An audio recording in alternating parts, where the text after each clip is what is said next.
السلام علیکم، آج کی کلاس میں خوش آمدید۔ کیسے ہیں آپ سب؟ امید ہے کہ خیریت سے ہوں گے۔ اللہم صلی علی سیدنا و مولانا محمد وعلی آلہ واصحابہ وبارک وسلم۔ رب یسر ولا تعسر وتمم بالخیر وبک نستعین یا فتاح۔ رب اشرح لی صدری ویسر لی امری واحلل عقدۃ من لسانی یفقہوا قولی رب زدنی علما۔ آمین۔ اس سے پہلی آیات میں اللہ تعالیٰ نے عیسیٰ علیہ السلام کے کچھ معجزات کا ذکر کیا، جن میں سے سب سے جو اہم معجزہ تھا کہ ہم نے ان کی قوت دی، یعنی عیسیٰ علیہ السلام کو روح قدس سے۔ روح قدس سے کیا مراد ہے؟ روح قدس سے جبرائیل امین مراد ہیں، کیونکہ جو یہودی تھے وہ عیسیٰ علیہ السلام کے مخالف تھے، تو اللہ تعالیٰ نے جبرائیل امین کو عیسیٰ علیہ السلام کی حفاظت کے لیے ان پر مقرر کیا۔ وہ ہر وقت ان کے ساتھ رہتے، اور آخر جبرائیل امین کے ذریعے عیسیٰ علیہ السلام کو آسمانوں پر اٹھا لیا گیا۔ سٹارٹ کرتے ہیں آج کا لیسن۔ اعوذ باللہ من الشیطان الرجیم، بسم اللہ الرحمن الرحیم۔ بئس ما اشتروا به انفسهم ان يكفروا بما انزل الله بغيا۔ بے سمجھتا رہو، بری چیز ہے وہ جس کے بدلے بیچا انہوں نے، انفسہم اپنے آپ کو، ان یکفروا بما انزل اللہ انکار کیا اس چیز کا، انزل اللہ جو اتاری اللہ تعالیٰ نے، باغیان اس ضد پر، ان ینزل اللہ من فضلہ علی من یشاء من عبادہ، اس ضد پر کہ اتارے اللہ اپنا فضل سے، اتارے اللہ اپنے فضل سے، علی من یشاء جس پر چاہے، من عبادہ اپنے بندوں میں سے، فباءوا بغضب علی غضب، سو وہ کما لائے غصے پر غصہ، وللکافرین عذاب مہین، اور کافروں کے لیے مہین ذلت والا عذاب ہے۔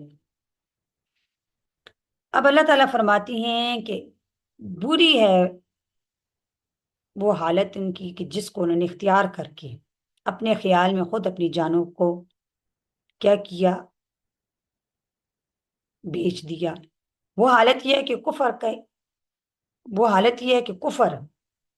کرتے ہیں، یعنی انکار کرتے ہیں ایسی چیزوں کا جو اللہ تعالیٰ نے ایک سچے پیغمبر پر نازل فرمائی، یعنی قرآن، اور وہ انکار بھی محض اس ضد پر ہے کہ اللہ تعالیٰ اپنے فضل سے جس بندے پر اس کو منظور ہو، یعنی محمد صلی اللہ علیہ وسلم پر کیوں نازل فرما دے۔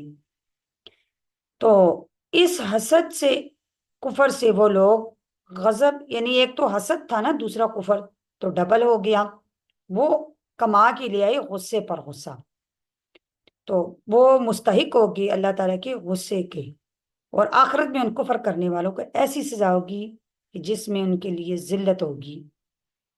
اب یہاں پہ جو یہ کہا گیا کہ انہوں نے ضد سے انکار کیا، اس ضد پر انکار کیا کہ اللہ اپنے فضل سے جس بندے پر اللہ کو منظور ہو، یعنی محمد صلی اللہ علیہ وسلم پر کیوں قرآن نازل کیا، یعنی یہ اللہ کا فضل ہے تو اللہ نے محمد صلی اللہ علیہ وسلم پر کیوں نازل کیا، حضرت ابراہیم علیہ السلام کی اولاد میں کیوں پیغمبر ہے، یہ بھی بنی اسرائیل سے ہوتے ہیں، ہمارے سے یہ پیغمبر ہوتے ہیں، ہماری اولاد سے ہوتے ہیں، ہم اس لیے یہ ضد اور حسد کی وجہ سے انہوں نے نبی صلی اللہ علیہ وسلم کا انکار کیا۔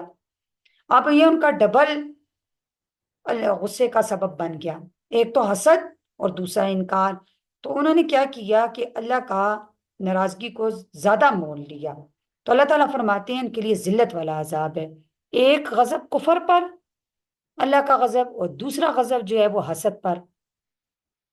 عذاب کے ساتھ مہین کی قید سے یہ بتانا مقصود ہے کہ یہ عذاب کفار کے ساتھ خاص ہے، کیونکہ گناہگار مومن کو عذاب اس کو پاک کرنے کے لیے ہوگا، ذلت کے لیے نہیں ہوگا۔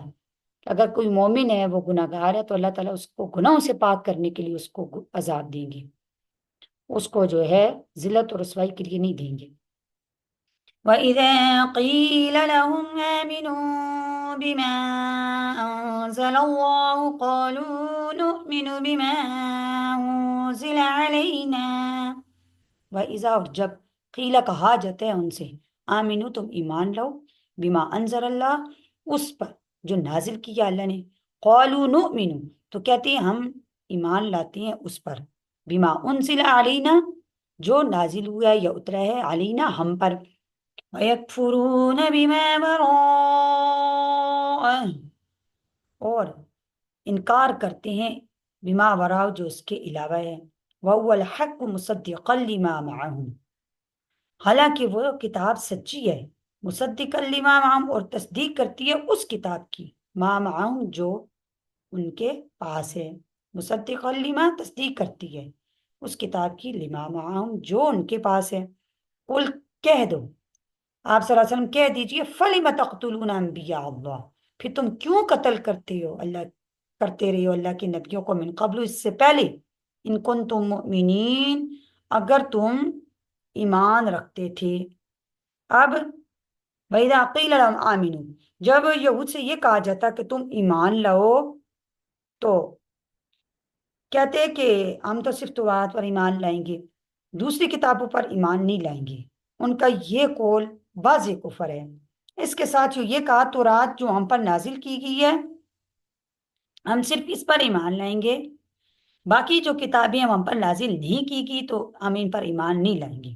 تو اللہ تعالیٰ نے ان کو، جو ان کا یہ قول تھا، اس کو تین طرح سے رد کیا کہ پہلا یہ کہ جب اور کتابوں کی حقیقت اور واقعیت بھی دلیل قطعی سے ثابت ہے تو پھر انکار کی وجہ کیا ہے، یعنی باقی کتابیں بھی ثابت ہو چکی ہیں حقیقت سے اور دلیل سے، تو پھر انکار کی وجہ کیا ہے۔ اور دوسرا کتاب اور دوسری اور جو کتابیں ہیں مثلاً قرآن مجید توراۃ کا مصدق ہے، یعنی قرآن جو ہے وہ توراۃ کی تصدیق کرتی ہے، تو اس کے انکار سے تو خود توراۃ کی تکذیب اور انکار لازم آئے گا۔ جب تم قرآن کا انکار کرو گے تو وہ تو توراۃ کا ہی انکار ہوگا۔ پھر تیسرا یہ کہ انبیاء علیہ السلام کو قتل کرنا تمہاری آسمانی کتابوں کی روح سے بھی کفر ہے، یعنی تمہاری کتابوں میں بھی نبیوں کی تکذیب، ان کو جھٹلانا، ان کو قتل کرنا یہ کفر تھا۔ تو پھر تمہارے جو گروہ کے لوگ تھے انہوں نے کئی نبیوں کو قتل کیا جن کی تعلیم توراۃ کے احکام میں بھی نہیں ہے کہ نبیوں کو قتل کرو، یعنی اور تم ان کو جو وہ قاتلین ہیں ان کو اپنا پیشوا مانتی ہو، مقتدا مانتی ہو، تو یہ تو پھر براہ راست توراۃ کے ساتھ بھی کفر ہے۔ اس سے تمہارا جو یہ دعویٰ ہے کہ ہم توراۃ پر ایمان لاتے ہیں تو یہ تمہارا دعویٰ غلط ہے۔ اب یہ تینوں چیزوں کو اللہ تعالیٰ نے جھٹلا دیا اس آیت کے ذریعے ان کو۔ اس آیت میں اللہ تعالیٰ نے تین رد ان کے بیان کی، یعنی ایک قول تھا تو اس کو تین طرح سے اللہ نے رد کیا۔ پہلا یہ کہ جب یہ ساری کتابیں حقیقت اور دلیل سے ثابت ہو چکی ہیں پھر تمہارے ایمان نہ لانا، انکار کرنے کی وجہ کیا ہے۔ دوسرا یہ کہ جب قرآن خود تصدیق کر رہا ہے توراۃ کی تو پھر قرآن کی تکذیب حقیقت میں توراۃ کی تکذیب ہے۔ تیسرا یہ کہ دوسری کتابوں میں بھی نبیوں کی تکذیب کرنا، انبیاء کو قتل کرنا یہ منع تھا، تو تم کہتے ہو ہم باقی کتابوں پر ایمان لاتے تھے تو پھر تم نے انبیاء کو قتل کیوں کیا۔ امید ہے کہ آج کا لیسن آپ کو سمجھ آ چکا ہوگا۔ اللہ تعالیٰ سے دعا ہے کہ اللہ تعالیٰ ہمیں قرآن کو سمجھنے، اس پر عمل کرنے کی توفیق عطا فرمائے۔ اللہ تعالیٰ آپ کو ایمان کی بہترین حالت میں صحت اور عافیت کے ساتھ ہمیشہ خوش رکھے۔ اپنا بہت سا خیال رکھیے گا۔ اپنی سسٹر کو اجازت دیجیے۔ نیکسٹ ویڈیو تک کے لیے اللہ حافظ، فی امان اللہ۔